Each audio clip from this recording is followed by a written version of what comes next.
जय श्री राम भक्तों।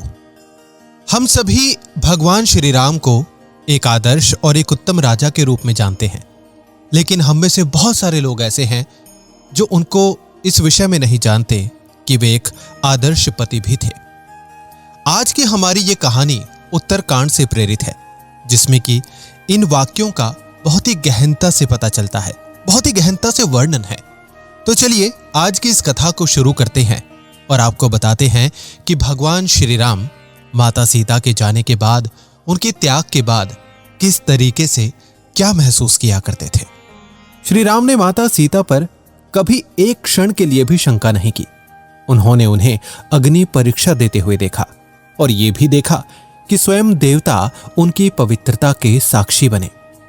तो जब श्री राम ने माता सीता को वन भेजने का निर्णय लिया, जब उनका त्याग किया, तो वो केवल इसीलिए नहीं था कि प्रजा क्या कहेगी, बल्कि इसीलिए था कि संसार उन्हें यह बात हर क्षण दोहराता रहेगा। लोगों की बातें कभी समाप्त नहीं होंगी। और वही क्षण श्री राम को अंदर से तोड़ गया। विवश होकर उन्हें अपने प्राणों से भी प्रिय माता सीता से अलग होना पड़ा।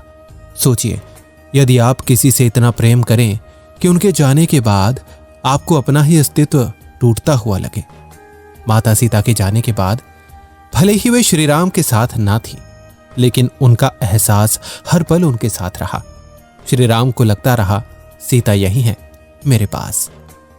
माता सीता के वियोग के बाद श्री राम एक ऐसा युद्ध लड़ रहे थे जो बाहर नहीं, उनके भीतर चल रहा था। एक अजीब सा सन्नाटा, एक गहरा अकेलापन। उन्हें सीता की सुगंध महसूस हो रही थी। उनकी पायल की झनकार कानों में गूंजती रही। शयन कक्ष में उनके बिस्तर पर सीता की गर्माहट आज भी जीवित थी। उनकी मधुर वाणी हर पल कानों में बजती रही। ऐसा कोई क्षण नहीं था जब श्री राम ने माता सीता को अपने समीप ना पाया हो। हर निर्णय में वे भीतर ही भीतर उनसे परामर्श करते। हर सांस में, हर पूजा में, हर प्रार्थना में सीता का अस्तित्व था। ये दर्द चिल्लाता नहीं था, लेकिन सन्नाटे की तरह सब कुछ कह जाता था। वर्ष बीत गए। लोगों ने एक शांत प्रजावत्सल राजा को देखा, लेकिन किसी ने एक टूटे हुए पति को नहीं देखा। जिन लोगों ने कभी बातें बनाई थी, जो हंसे थे, वो फिर कभी नहीं हंसे। ये सत्य है कि श्री राम दूसरा विवाह कर सकते थे, लेकिन उन्होंने एक को माना, एक को जाना और एक के ही होकर रहे। शोक और दुख किसी तूफान की तरह एक साथ नहीं आते। वे धीमे धीमे जहर की तरह असर करते हैं, धीरे, बहुत धीरे, और इंसान को खुद से ही दूर कर देते हैं। दिन महीनों में बदले, महीने वर्षों में।